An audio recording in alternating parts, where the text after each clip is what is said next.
Well, hi, everybody, and welcome to episode number 68 of Circle of Fellows. This is a monthly IABC live stream, which, of course, is then made available as a video and a podcast, featuring a conversation with a number of fellows of the International Association of Business Communicators, of which I proudly am one. My name is Shel Holtz. I am the Director of Internal Communications for WebCore, which is a builder in the, we're headquartered in San Francisco and we build throughout California. And I am the moderator of this panel. The stars are the people who will be introducing themselves in just a moment. Our topic today is ROI, return on investment, and the questions around how it can be produced by communicators, whether it can be produced by communicators, and what some alternatives might be. People who are watching in real time, you are welcome to participate by using the chat feature in the YouTube live interface. Just type it in. I can see it, and I can also display it on the screen where all of our panelists will be able to see it. And we would love to be able to respond to your comments and questions, and I will repeat that once or twice during the panel as more people join to watch what we're doing here. And with that, I would like to start with introductions so you can get to know the people who are participating here. And Jim, let's start with you. Thank you, Shel. I'm Jim Schaefer. I'm in Annapolis, Maryland. My history in the consulting business started with Towers Perrin, which I was with for about 20 years, leading the change management and the leadership development practices. I then started my own firm here in Annapolis, and lately been staying in Annapolis an awful lot. But my focus is primarily helping organizations improve their operating and financial performance by better managing communication. Thanks, Jim. Next up, Jane. And I have to say this is Jane's first rodeo. Jane is one of our brand new class of fellows. Welcome, Jane. Thank you, Shel, and it's great to be here. Thank you for the invitation to join you all. I'm based in London in the UK and had the privilege of being voted as an IABC Fellow earlier this year. So I am very new, just weeks into that honour. And my background started in broadcast television many years ago, worked through to corporate engagement, employee engagement, internal comms, and now helping organizations and leaders in organizations specifically to recognize the value of doing what they say they are going to do and not just having words. So really making sure that what they're doing is of value and helping corporate communicators to understand and to challenge a bit if they're being asked to do things that actually probably won't add value. And I'm sure we'll come on to some of that. Well, thank you, Jane. Next, Angela. Hi, I'm Angela Sinicus. I started my own company about 20 years ago, Sinicus Communications. And what we do is nothing but research and measurement for corporate communication. And I fell into this, when I think I was working at the Chicago Tribune. We got a new president who was an accountant. And so I had to figure out some way of measuring communication just to get his attention. But I kept doing that in all the different jobs I had. And I think I really got into the ROI part of this when I was VP of communication at a company with 4 operating units. And we had a number of business problems where sometimes it was horizontal communication that was creating the problem. Sometimes it was the way supervisors and employees were communicating. But we were able to do things like reduce days sales outstanding. We were able to improve productivity, reduce fines for our ambulance company being late. I mean, just really business issues that we're able to put a financial value to. And that's really, I think, 1990. So I've been doing ROI for quite a while. And I've known you all that time, too. And before. Right. And last but certainly not least, Diane. Hi, everybody. I'm Diane Gaiske, coming to you from beautiful Finger Lakes in upstate New York. I'm a professor of strategic communications at Ithaca College. I just finished serving a stint, maybe a sentence, of 11 years as dean of the school. And have spent back to my beloved teaching. And I practice what I preach through Gaiske Analytics. My practice focuses on helping clients evaluate and adopt new technologies or techniques or organizational structures for both communications and learning.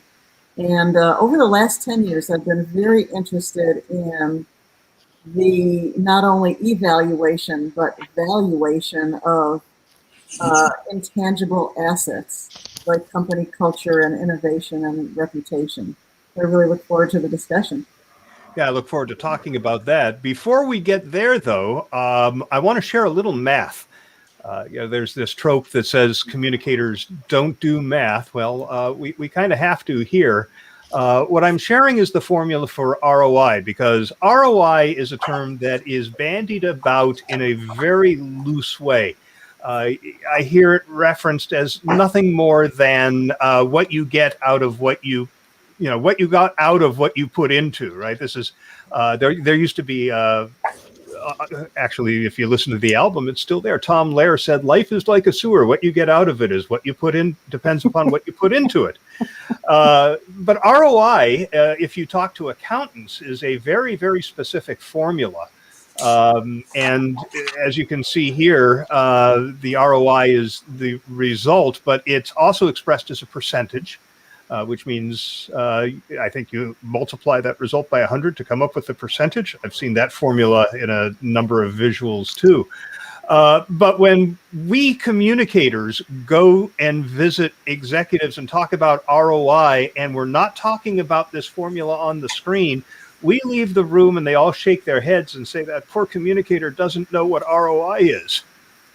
Shel, can you put that back up? Because there's one little change we need to look at here. When you're saying return, for ROI, it's not just the gross return, like the overall dollar value. It's what they call the net return, which means you take that overall dollar value you've gained, subtract from it that investment cost, and that's what you divide by the cost. Right. So it's got to be net return, not gross return. Yeah, I agree with that. Yep. And that's certainly the way accountants understand it. But most communicators, I think, tend to go with the looser definition. So the first question I want to toss out to you all is, can communications produce ROI? Well, Yes. I think the answer is definitely yes. And we've been doing it for quite some time. One of the things that I talk about a lot with communication people is that we need to start addressing the difference between being part of a cost center versus a value driving center. And so many communication practitioners are still costs of doing business instead of creating gains and returns. And so one of the things that I talk about a lot are the clients that I work with. In all cases, we're improving the return on investment because we're creating gains that are considerably larger than the cost of getting those gains. Angela, I think you were about to. Yeah, I think that if we're going to put a real dollar value to the impact of communication, we have to be able to connect the communication we did to changes in behavior, because behavior has a financial value. Things like improving awareness or increasing knowledge or making people feel better or more engaged, none of that has a dollar value. They lead to behavior change, which has a financial value. So what we need to do is, first of all, be sure that the communication project that we're working on is actually going to be changing behavior if we want to calculate ROI. And then we have to show that chain of evidence of how what we did was actually received by people, understood by people, acted on by people, and then be able to calculate how much impact that communication had on the behavior change versus all the other stuff that might have been going on. Simple. Simple. If only that were true. If I can interject, what you have both made me think about, and in fact, funnily enough, Jim, I wrote that quote down about of yours, the shifting from the cost center to value creation. And in terms of that shift of behaviors and communicators not thinking about numbers, and Diane's point about intangible assets, I think the opportunity that we all have here is to define what the value of the intangible assets are within our organizations. And part of that, as we know, which has been building up ahead of steam in the last 18 months at least, if not before, certainly in my world, long before, was what is the purpose of the organization? What kind of organization do you want to be?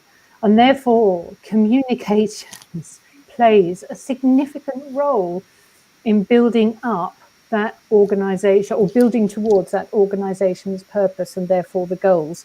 But if they're heading off in a different direction and just basing what they're doing on outputs, then you will find it incredibly difficult to establish your benefit. Yeah, I'd like to follow up on that. I think that communicators leave money and influence on the table by not looking at ROI in a multifaceted way. Right. So certainly we should go into particular projects or interventions where we feel that we can influence behavior that has the right kind of results that lead to improved performance, either saving costs or making more money, right? But I developed kind of a model where I look at sort of the layers of communication, the most superficial being sort of like satisfaction. Right? Did we like the meeting? Do we like our intranet? Then, another layer going deeper is, are people really using it? So are people using the new platform? Sort of click measurements. Then it's a behavior change.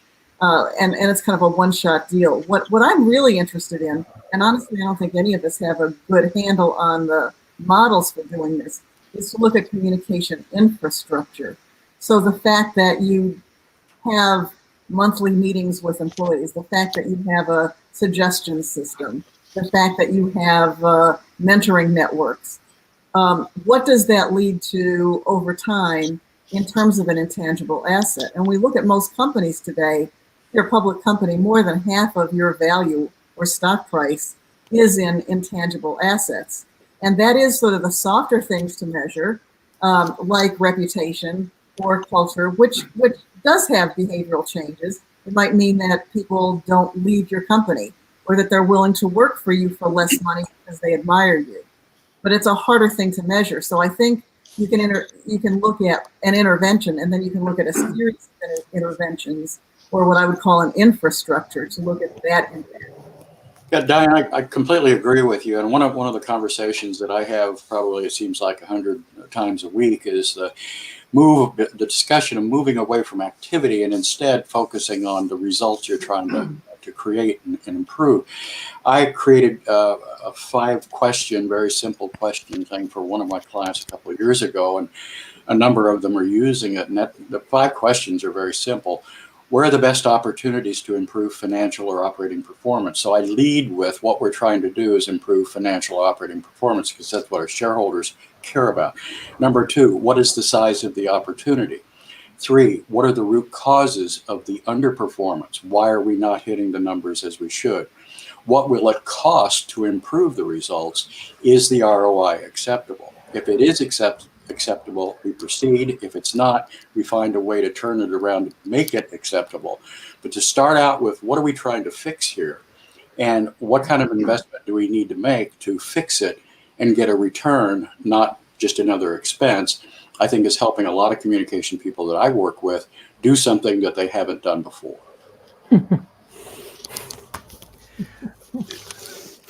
As I look at the formula for ROI, the one that we flashed up on the screen there a little while ago, it seems that for this to be ROI that's related to the business, it has to align with an item on the P&L statement. Is this something that we can actually measure in terms of the impact of communications? Because as I am frequently reminded, correlation is not causation.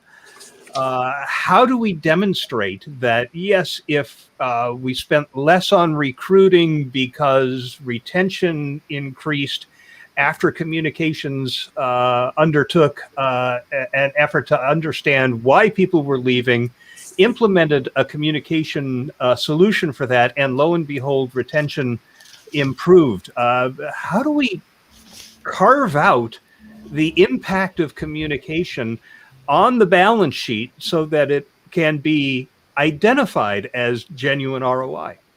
There's 3 different approaches that I recommend. There's all kinds of statistical things you can do that would just, I don't even, I do a lot of math, but I don't like statistics.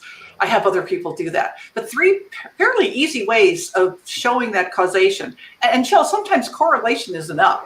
Look at most of the other things other departments in the company are doing. CEOs are quite happy if they see a correlation of doing this and getting a different result. But the 3 relatively simple ways. One is by timing. So let's say that you've got this problem that's been going on for a while, and all of a sudden on one date, you make a change in your communication approach. And all of a sudden, starting on that very date, that's when the behavior starts changing. Well, that's one way to say what else was happening that would have made that date so magical. If nothing else, then it was communication. Another way is like a pilot control group. You can do it on purpose. We did this when I was back in the corporate world. We were trying to reduce vehicle accidents. We had 7 locations. We broke them into 2 halves, where on average, they had the same rate of accidents for different types of vehicles. And we did an intervention for about a year. At the end of that time, we reduced accidents, but only in the 3 pilot locations, but enough that it reduced our insurance premium $1 million. Now that got the attention of the executives. At that point, they said, well, why, is there any other reason it only changed in the places you're doing the pilot?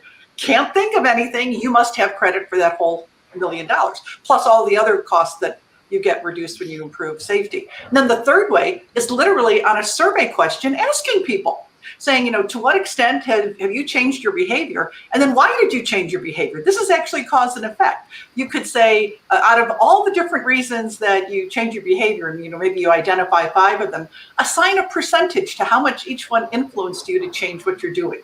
So those are 3 very easy ways that any communicator can make that connection: by timing, by a pilot control group, or by a survey question. And the other thing with pilot and control groups, sometimes you don't even have to do it on purpose. Sometimes they happen accidentally because we're doing a communication through the whole company, but not every different function or site actually uses it.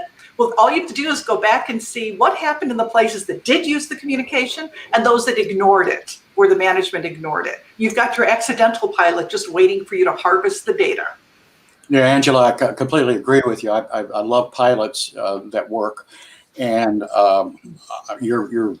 I did 3 at FedEx, where we were trying to improve the export business throughout their organization. We started with Los Angeles and had an incredible success there. Took the same kind of pilot to 5 other locations in the United States. And in the end, we had export volume increased by 16%. Revenues went up 23%. The ROI was 1,447%. They had 2,400 leads, 1,475 qualified leads. So I agree with exactly what you said, Angela. You get some wins on 3, then you can push that out throughout the entire organization. And I want to follow up. I think it is so important to look at what might be other variables, and don't hesitate to get into looking at ROI or potential ROI because of that. What I found with a lot of my clients is that people in communication don't know what's happening in training. They may not know what's happening in external communications or advertising. And so all of those are things that will affect that ecosystem. And I would really sort of recommend that if you look at all the behaviors and influences that might get you to that target behavior, please collaborate with your colleagues in other areas. Sometimes communications can't be the only solution. Because people might be motivated or they understand that something should be done, but there may be some other barrier at work. There may be some policy, or there may be something in HR that is not motivating them to make them want to do that. You really need to look at being able to influence all the variables, even if it's not under your control. It's a good time to get out of the office and talk to other colleagues. And there's nothing wrong with having a great win where some of it is attributable to your work in communications, and some of it might be attributable to the work in another area. Yeah, and so just to add on to that, Diane, I think what you're talking about is what's the incremental ROI for communication, because a lot of things are contributing to that gain. So we have to look at what's that incremental value add that we've done. A project I did with 3M where we were going to be doing an employee communication intervention, we did find out, just as you said, from HR, they also plan to do an intervention for the same problem. So what we did is we coordinated. This is a very large company, 3M. So we just picked locations where we would do only the communication pilot, places there would be only the HR pilot, places where we would do both to see how much they added value to each other. And then we had the same control group for both the HR and the communication pilots. So absolutely, it's a fabulous recommendation. I agree. And I was thinking, Diane, you made me think of, an example of when that didn't happen and when the communication department was right at the heart of the problem. And there were, unfortunately, well, let me rephrase that. It was the lack of collaboration that was at the heart of the problem, to your point. And we were rolling out a code of ethics with a group of internal facilitators. And there was a small faculty of us who were helping the internal organization to understand how to roll out and facilitate discussions about the code of ethics. And it had been beautifully written, really nicely done, very well structured. You could see the hand of professional communicators was all over it. It was great. And we were rolling out the program and we were working with the HR team. And we happened to be on a big site up in the north of England. And we got a knock on the door and there was lots of kind of secretive conversations going on. And we carried on facilitating. And we had all these very well-meaning people sitting in the room. And our internal sponsor came back and said, I need to talk to you. We all had to step outside. And what had happened in this organization was that in defining the conduct, what they hadn't done, whoever it was within the comms remit, had not been asked to negotiate or to talk to the unions. Oh. And the unions had got hold of this and knew that we were rolling out this program and suddenly said, well, we haven't been consulted, so you must stop. And that is precisely what happened. So, and so we were rolling out these sessions across the whole of the country and in Europe. And of course, it all stopped. Now, imagine what it would have taken for that not to have happened. And to the point that Angela is making as well, how easy would it have been to prevent that from happening and actually demonstrating that working in collaboration with other functions, which I think is absolutely crucial in order to define one's value, because they miss something fundamental but basic. It was a very interesting exercise and very costly. I just want to remind everybody who's watching, we've had more people join, that if you have a question or an observation you'd like to share, use the chat function on the YouTube live screen that you are looking at now, and I will share that with the panel. I'm sorry, who was about to? I was about to respond to the last couple of people who were talking about identifying the root cause of the problems. And the importance of the research that needs to be done ahead of time or at the very beginning to start to identify as Jane was talking about the unions. We do an awful lot of research. It's not exactly deep stuff that Angela is so good at, but it's partly that, but it's also a lot of focus groups, a lot of identifying the root causes and then going after the root cause so that when we make that cause go away, we make something bigger go away. And it's always financially or operations oriented. So listening to people, identifying one situation that I had at a high-tech organization that I can't mention was that they had operating effectiveness was our goal. But when we got out into the field, people were not connected to operating effectiveness. They had no idea how they connected to that number up there. So a huge part of what we did is we started connecting people, and this is sort of, business financial communication training, teaching people how they connect and where they sit on the income statement. Once we did that, we had a considerable improvement. In fact, I'm looking here, OSHA recordables were down, went from 67 to 92% down. Total cycle time went from 26 to 17. Inventory turns went from 7 to 8%. Productivity went up 7%. And this was in a high tech organization. But the reason we were able to get those kinds of gains is we did a really good job of getting people to tell us what the real root cause of the problem was that we can make go away. And sometimes you really can't ask a particular person to find out what the root cause is. You were talking about focus groups, Jim. It was really funny. The first time I really got into this was when I was in this new corporation as a VP, and I was doing focus groups with all the different companies to understand what they did so I could do a better job myself. So one of the typical questions I like to ask is, what kinds of information would you like to be hearing from the company? And typically you hear things like where we're going, how we're doing, benefits, pay. And the thing that came up in all of these focus groups, this was a company that did home IV therapy, home IV nursing. The thing that came up in every one of these branches where the nurses worked was, I want to know what happens to the paperwork we send to corporate every day. And I thought, that's not my job. And I put it on the list, but I ignored it until I started hearing it like for the 10th time. When I was doing focus groups in corporate in the billing and reimbursement departments, what do you think they wanted to know? Why aren't the branches sending us the paperwork we need the first time? And I thought, there's a disconnect here. And I finally said, you know what? I am going to address this because it is sort of communication, right? So what I did is the next time I was in a branch, I watched exactly which documents they put into the FedEx, because they sent FedExes every night to corporate. And I watched it go out in FedEx. I then flew to corporate. I was waiting for the FedEx truck to arrive. And I literally followed the documents that were in that envelope to see what happened. And the problem was that every different function that touched that paperwork made decisions that made perfect sense for that function. No one in any one of those functions could tell you why there was a problem. But when you look at how it flowed through those functions and how dysfunctional it was, that's when you realize that each of those functions needed to make tiny little changes in the process that then made the process work better.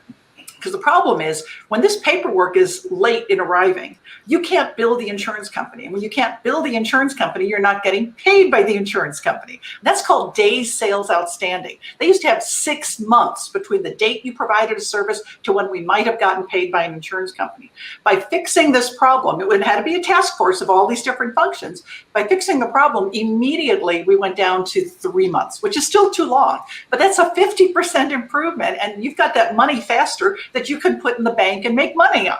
And that's when I first got the attention of the CEO in terms of, when we're having difficult financial times, communication is not the first function to let go. Communication is the function that can help us keep making money and saving money. So when you get involved in operational stuff, you become valuable to the corporation. Angela raises a really important point here, I think, to communication practitioners, and that is what I heard her say, and what I find all the time, is that this isn't all about just communication stuff. This is also about understanding the business of the business, how it runs, how it connects, how it is successful and where it fails. And to get in, and sometimes you just have to set aside the communication stuff and say, we're going to have to fix communication issues, as we did at FedEx. Because the people out there had no idea what they were trying to do and what they needed to be a part of. But we have to understand first how to run the business. Then we have to make sure that we get our people doing the right things that will do what Angela said. Yeah, and I would jump in and say it's so important to know when something is not a communication problem, because it's tempting because somebody asked you to do something to try your best to try to fix it. And sometimes, as Jim said, he's an expert at doing needs analysis, right? So what is the root cause of that behavior? It might not be that they're not trained or that they don't know they should. There may be actual disincentives for them to engage in the behavior that their managers really want. And unless you get at that, you'll never know. I'm reminded of a story. I worked with a really large utility company. They rolled out a new performance management system, and all the supervisors were giving everybody essentially A grades, right? So they came to me, they wanted like a video training program and a rollout to teach managers to do better performance reviews of their employees. And we went out and talked to people, and they said, we know that we're not supposed to rate everybody high, but you know what happens? It's almost impossible to get rid of anybody. If you give somebody a bad review, they just get snarky and they're difficult to work with. And you know what the best way of getting rid of somebody? You give them a great performance review so that they can be sold down the river to some poor other supervisor from another company. If I give them a bad review, I'll never get rid of them. And until we learned that, we could have knocked ourselves out doing the best training program on how to do performance reviews. It was never going to change. Now, we did have to go back. There was a communication solution, but it was a different one than what we thought, right? And it was finding those situations where somebody did the tough love and did an honest performance review and actually turned the system around. But we actually had to work with HR to say, okay, so what happens when somebody gets a bad performance review? Are you going to support that manager to get rid of the employee? Otherwise, their behavior is never going to change. You've rolled out a useless solution. So I think you remind me of a conversation that I had years ago with my doctor. And I was then going to work with a client, and the client kept telling me all the problems that they had and why the problems were there. And I'd go to another place and another place. And finally they said, so Jim, what are you going to do? And I said, what my doctor says, let me have a look. And I remembered what he had said. And so I said, let me see the things that I need to see. I know what you've told me about what the problems are, but let's get down underneath it. I want to hear a little bit more. Let's have a look. And that enabled me to start to think differently as I was working with my clients. This is back when I was a lot younger than I am now. But it was helped me say, I want to hear what you have to say, but let me have a look as well. And I'm going to put that stethoscope up and I'm going to listen differently. So I think just learning how, as a communication practitioner, learning how to identify the problem and break it apart and say, okay, what's the root cause? If we make the one thing happen, all of it's going to go away, or two things happen, a significant piece of it goes away. Just a really quick, go ahead. I think you have to understand that you're not operating as an island. And some of you were talking earlier about behavioral change and that being an outcome of great communication, which absolutely it should be. But of course, it's never just one thing and it's never in isolation. I think one of the things that I would encourage communicators to do is to look to themselves to see whether or not they need to change their behavior, to take up some of the examples that all of my fellows have just talked about. Because unless you do start to look at things through a slightly different lens, if you put the hat on that I wear, ethics and values, if you start to look as a communicator at what you're being asked to do through the lens of values, knowing that values underpin the company's reputation and increasing brand reputation. And, you know, back to what we were talking about of intangible assets, values and purpose are seen, clear understanding and sense of purpose is seen as a very huge contributor to intangible assets. 85% of the real value of a company is taken from its intangible assets these days. In 1972, it was something like 14%. So if you're sitting listening to us and thinking, okay, this all sounds a little bit esoteric to me, go and find out what your intangible assets are in your company, because leaders, operational leaders, will be looking at that. And you need to be, just as Diane was just saying, plugged into the conversations that they're having, because you need to be asking exactly the different questions as Jim was just saying, you know, look under the bonnet saying, okay, I can hear what you're asking me to do, but let's just have a conversation. And the why conversation is what you need to be having to actually get to where you need to be, would be my guidance.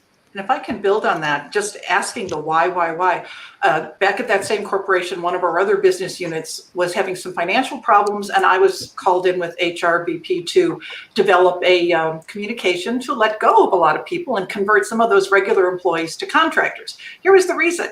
They were having lots and lots of work to install security systems like cameras and stuff in people's homes, but only in the first 2 weeks of every month. And the second 2 months, there were very few installs. And so they said, well, so we only keep half the people as employees and we hire those other half as contractors for 2 weeks every month. But the HRBP and I said, but this doesn't make any sense. Why would that be?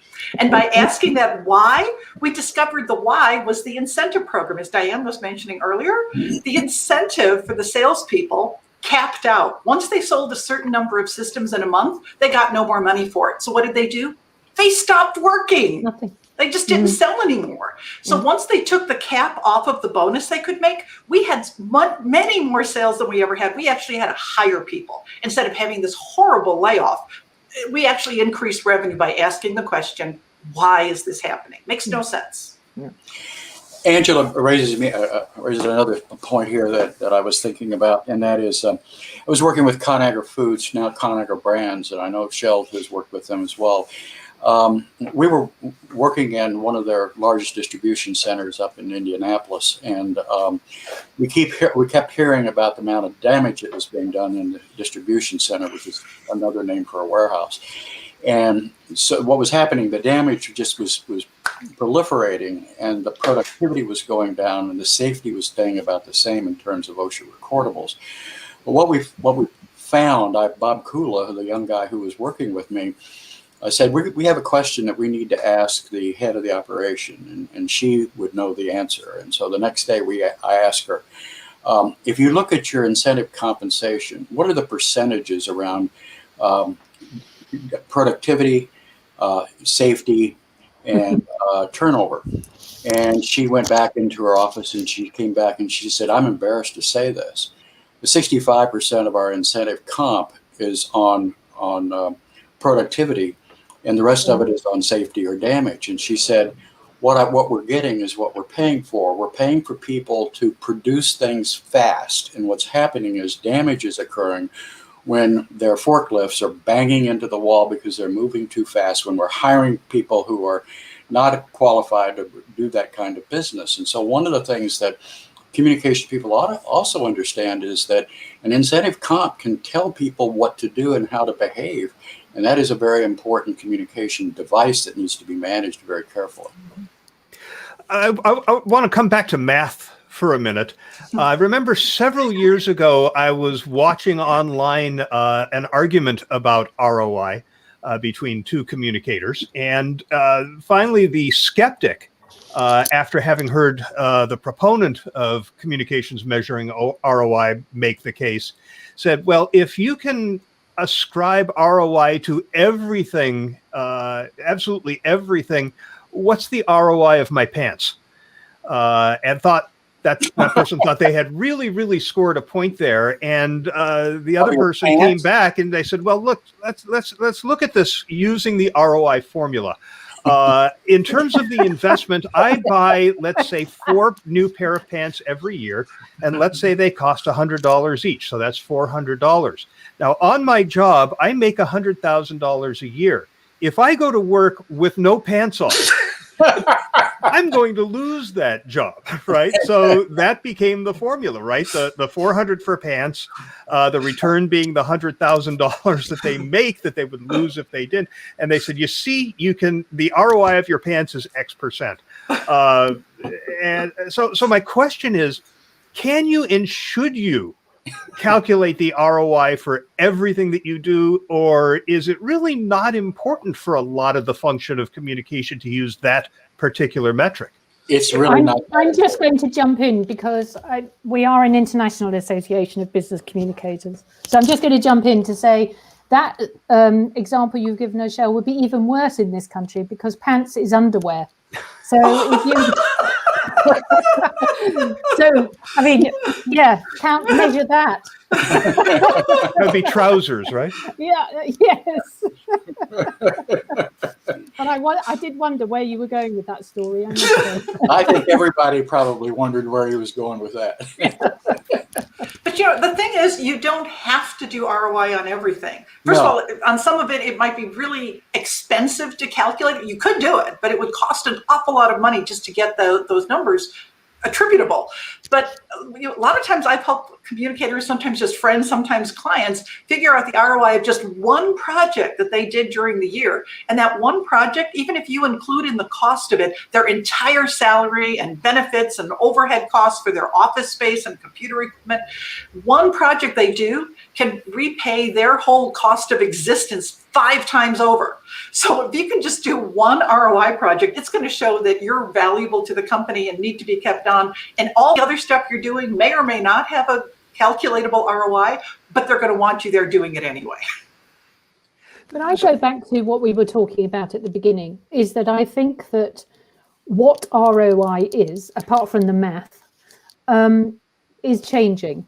And I think that because we have a different view at assessing the value of an organization driven by big investment companies like BlackRock and so on, the rise of ESG and sustainable development goals and so on. All organizations are looking to shift the perception of their own value, and they're struggling. They are really struggling. The environmental aspect of what I've just talked about is now much more measurable than it was, but that's only because it's reached the top of the agenda, and boy, are they being told, big organizations being told that they need to be looking after it. And now we've got the S and the G, and they're all struggling with that.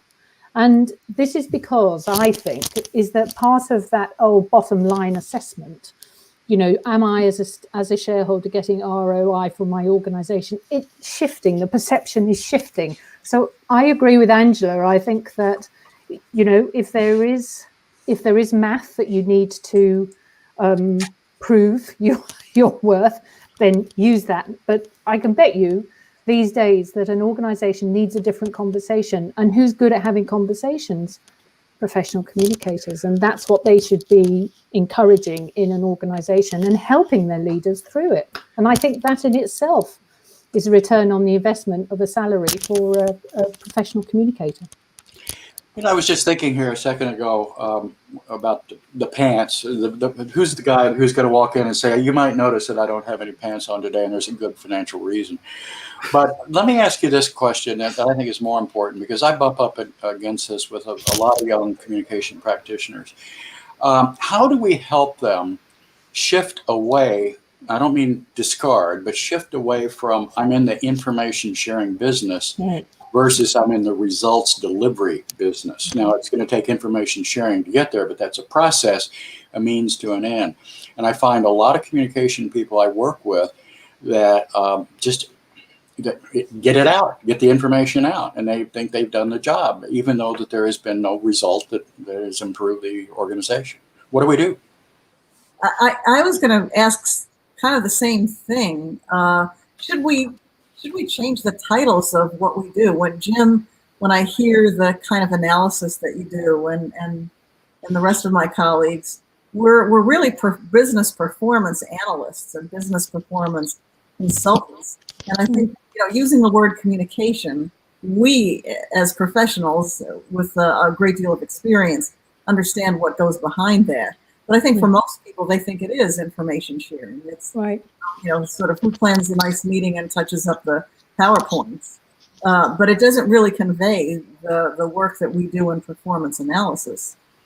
But I think there are a lot of people who are good at those skills, like they're great at making videos. You're not going to get a great videographer to suddenly say, hey, I'm going to start solving some business problems. So I don't think we need to do this with all communicators. I think whoever's in charge of communication needs to have that kind of mindset and then marshal the forces of all of those tacticians. But I don't think the goal should be making all of them aware of that, because it's just not going to, there's not enough return on the investment of trying to get them all to that point. Oh yeah, I wasn't suggesting that. I was suggesting sort of the kind of work that we do, rather than calling ourselves communication consultants. Would it be worth calling ourselves something different that would be understood? My LinkedIn profile says I'm a management consultant. I can't remember what mine says, but I'm reminded of a story when you ask that question, and Angela makes that riposte, that I'm reminded of how younger workers are now expecting to be communicated with. And I was listening to a great story this week. Well, it's not a great story, actually. It's just enough to make us mindful. Teen Vogue, and doubtless you've all heard of this, took on a new editor called Alexi McCammond. And she's now she's late 20s. In her late teens, when Facebook was the thing and there was lots of new social media, she posted some racist tweets in a fit of, as she described it, mania at a particular time in her life. And she happens to be Black. What happened internally to Teen Vogue when the letter came out, communicated to people saying, we've got this great new editor, she does da-da-da-da-da. We'd like you all to welcome her. They have a similar works council of some sort, not a formal group, but they all talk to each other. They all got together, the younger workers in Team Vogue, and wrote back and said, thanks very much, but we'd like to have a conversation about this because we'd like to have a choice in this matter. The pressure was so much, unfortunately, management and the way that the response was communicated led to this new editor having to step down and resign because they wouldn't engage in conversation. So I think this is an added complication for our younger communicators who are new in role. If they're being asked to issue a letter of this nature, one of the key things that we ask, don't we, in Gold Quill work plans and so on, is who is your audience? Define your audience, give us the research on your audience. And I think that if you are able to connect with those audiences and understand how they want to be communicated with, there will be less of a question about whether or not you're proving your value because you're so plugged in. What do you guys think about that? You know, one of the things that bothers me, and it doesn't bother everybody because a lot of people use it, they refer to communicators as communicators, but over in HR, you know, they don't call them compensators. No. We're talking about what HR did 20 years ago. And we could learn a lot from the way they did what they did to move away from the old personnel manager role to a much more of a strategic role. And I think that if we're calling them communicators, then we're saying, you know, you're kind of like my dog. My dog communicates, rough. And I don't like that. I think that we ought to be talking to them. And I know you're going to say, well, it's not about names, but to some extent it is. I'm a communication practitioner, or I'm a communication consultant, or a communication professional. At least that's starting to move it back toward a deeper kind of a role that people can play. And I understand people who say, well, let's just change the name and everything will be better. Well, I know better than that, but at least it's a start, I think. We have a question from one of the viewers. Philadelphonic says, for someone who hasn't begun to measure ROI for internal communications, what's some of the low-hanging fruit to tackle first to get buy-in for future projects? Safety. And the reason I say that is that there's somebody already measuring safety or productivity or call center productivity numbers, because those behaviors are already being measured. You don't have to do the measurement of that. All you have to do is figure out what's causing the problem, and then figure out the right solution to get there, and then either using a pilot, a survey, or timing, show that the change in behavior to get fewer accidents or better call center productivity or production waste reduction had started when you started doing your communication. So find the things that are already being measured at the company level where there is already a known problem that it could be better. And just to add on, Philadelphonic says right now our organization is focused on outputs rather than outcomes when it comes to internal communication. And that's where Angela, I like what she said. The first thing she jumped on was safety. I think the whole issue of OSHA recordables has so many different implications to it, to an organization. So looking at OSHA recordables or safety or however you want to do it, I think is a good first place to start looking at your numbers. Yeah. I had a discussion yesterday that I knew as I was having this discussion, I would be able to bring it up here today. ROI was important to the leaders of organizations, say a decade ago, when shareholders had primacy among all of an organization's stakeholders. Today, we're seeing a shift. The Business Roundtable, for example, here in the U.S., last year said there is no longer primacy for the shareholder. We have multiple stakeholders, and they are all important. That includes the customer, that includes the communities in which we work. And we need to focus our energies on achieving goals for all of those. Clearly, there would be different metrics for how well we are doing, say, on sustainability. ESG was mentioned earlier. How important is it for communicators to know the stakeholders that matter to the leadership of the organization, the metrics they're applying, and be able to talk with leadership using that language? I think it's of key importance Sure. because you're absolutely right. I'm teaching a course right now on government and stakeholder relations. And, I have juniors and seniors in my class speaking about the younger generation, and they are keenly aware of that. And it's very important to them as they select the companies that they want to work for and the companies that they want to buy from. I mean, even in the pandemic, we were studying Amazon, and most of my students say they will avoid using Amazon if they can. So I do think that it's really important, and that's why I think I started out saying understanding intangible assets, things like reputation, that relate to the company culture, ESG, other sorts of things are without a doubt very important because that gets attention in the press, and it gets a lot of attention these days. And to go back to the question on internal communication, look at comments on things like Glassdoor or other places about employees reviewing the work experience in their company. That has a huge impact on their reputation. Yeah. And I think that's a really good point, which picks up on the ESG point I was making earlier, which is that broader stakeholder view of organizations. But I think in that broader focus, I think that data can help communicators here, because and the new technology that's coming in around data. So Diane's point about Glassdoor, so they have digital polling. You've got Google Analytics, you've got Net Promoter Scores, you've got perceptions of your business, attraction of the right people, and so on.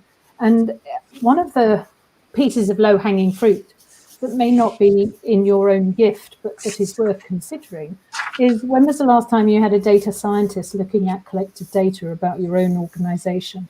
There's so much data around now, and AI systems, with the help of the data scientists who know how to read data, can give you lots and lots of really invaluable information that feeds into what Shell and Diane have just been talking about, can help inform those right decisions, really. And internal sentiment analysis as well. You can use data analytics to help you there. It's invaluable and, never ending. A lot of communicators spend time doing what the Excellence study, y'all remember the Excellence study, referred to as environmental scanning. This is looking at all of the sources of information to identify an issue that could become a crisis. Yeah. And then if you implement communication solutions that prevent the crisis could have cost hundreds of millions of dollars. The communication to prevent it might have cost nothing at all. Just getting together with the belligerent party and negotiating a solution. Is there a legitimate way that leadership will recognize to measure what the company didn't have to spend because of the good work that communication is doing? Sometimes we don't need to actually measure that. So I'm thinking, I was doing focus groups again when I was new at this company with one of our other business units at the ambulance company. And we were doing focus groups on broad communication, but what kept coming up were some very serious work-related issues, the way they were being managed. And I was hearing rumblings of something like, we need a union. Yeah. So we had unions in other places. So by alerting management early on, senior management, that there was a local management problem, we were actually able to win that collective bargaining vote because we knew early enough what was happening. We were able to start putting in some management solutions to minimize the damage that those people were doing. So yeah, they didn't need to have a financial value. They know how much more it costs to have a union. They didn't need a dollar value. They remembered who told them what was emerging. Me. In order for leadership to recognize the value that communications contributes to the organization, is it important for the communications function to have a value proposition? And what would that look like? Yes, I think I agree completely. Teresa Paulson, who was Vice President of Communication at ConAgra Foods, worked with her CEO and myself to some extent that basically said that we will do work that adds value or saves money. If it doesn't add value or save money, we won't do that work. And we work with the CEO for him to understand that and to hold to that, because we want to make sure that the communication function is doing things that are of value to ConAgra Foods. I thought it was a brilliant value proposition, and she has taken it to a couple of other organizations since. And the way to weaponize that, make money or save money. If we don't make money or save money, we don't do it. yeah, and the way to weaponize that is that when you get requests from other functions for your support as a communicator, you actually have an intake form where you ask them these different questions and you assign point values to, how many people is it going to affect? How serious is the issue that we're going to be addressing? And so you can say, this is, I can see where you might need some communication. Here's the name of a good freelancer you might want to use. So what it does is it actually prevents the function from even taking on work that really would be low value to the company. Yeah, how many times have we heard a department come to communications and say, I need a brochure, right? And what do you want this brochure to do? Digital. I don't know, but I really like blue. Yeah, I was working with a major retailer several years ago in the early days of the intranet, and the various departments in the company had pages that basically said, here's who we are. And the leader of the internal comms department, some of you may know Ron Culp, Ron said, we need to change our homepage to an intake form where the first question is, what are you trying to achieve? So it leaves it to the communications department to say, we have the information, we'll tell them how to do it before they even get to the brochure stage. Right. Mm-hmm. Jim, you talked about the transition from being sort of transactional, like HR was in its personnel days. Yes. What about communications functions that are still doing corporate journalism? They're focused 100% on reporting to the organization. Is there a way to demonstrate that there is value to that? I know that there are proponents out there of that form, that function of communication as being very important, that it's vital that employees know what's going on. Yeah, well, I think one of the questions you asked a little bit ago was about the value proposition, and that the value proposition is going to set the rules for the communication function. And that's going to direct what they will do and what they won't do. And so I think that's a big first step. I don't think that's going to complete it, but that's a first step. But I think you can look at something like a publication, or if you're doing daily news stories, but take a look at the content of any one individual story. Back at the corporate world with our home IV therapy company, our editor had found that there was one of the branches that found a way to store a particular solution safely on the shelf. Then they didn't have to destroy lots of this expensive IV fluid. So she wrote a story about that. And then I had her call a week later the heads of pharmacy in every one of the other 26 branches to ask how they were storing that particular solution after it was opened, and when did they start doing that. And so we were able to show that that one story got more than half of the other pharmacists to say, what a great idea. And they started doing the same thing, all because of one story. The ROI on that more than paid for her and her publication for the next 5 years. So you look at a story in the channel that actually addressed a business issue. But you couldn't have done that if the channel didn't exist.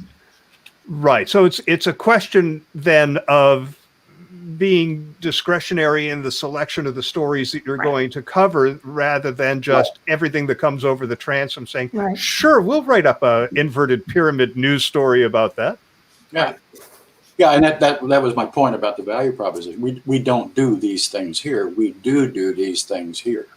And we're rigid about that. I do think it's important, though, for us to keep the beat of company news going, because employees want to feel informed, even if they can't take an immediate action, because you never know how that's going to impact their decision-making later on. So in my own organization, we just announced a new physician assistant degree. It doesn't impact anything that I need to do right now, but I might be talking to a prospective student in a year. I might also see a way that a course might be offered in their program and my program that could be a really interesting synergy. So I do think that we need a little measure of caution to not have to put a dollar value on everything that goes out, because then we can get to the point of only doing things that employees feel like it is making them change their behavior in some way. But in fact, they just want to be informed. They want to know what's going on. Absolutely. And my alarm is going off, telling me that we're at the top of the hour. And I do want to let everybody know what the theme and who the participants are for the May 20th Circle of Fellows. This will be at a different time than usual. It will be at 10 a.m. Eastern to accommodate our international panel that will include Neil Griffiths from the UK, Rajiv Kumar from India, Letitia Narvaez from Mexico, and from here in the US, Mark Schumann and Stacy Wilson, all talking about partnering with human resources. So I hope you'll join us on May 20th at 10 a.m. Eastern. And that will wrap it up for this panel. Thank you so much, everyone, for a stimulating conversation. I can't remember a Circle of Fellows where I didn't need to ask a question for as long a stretch as I did here. So that was phenomenal. Thanks very much. Thank you, Jill. Thank you. Thank you, Anna. Thanks, everyone. Thank you, Anna. Yeah, definitely thank you to Anna Willie for all of the Thank you, behind Anna. the scenes work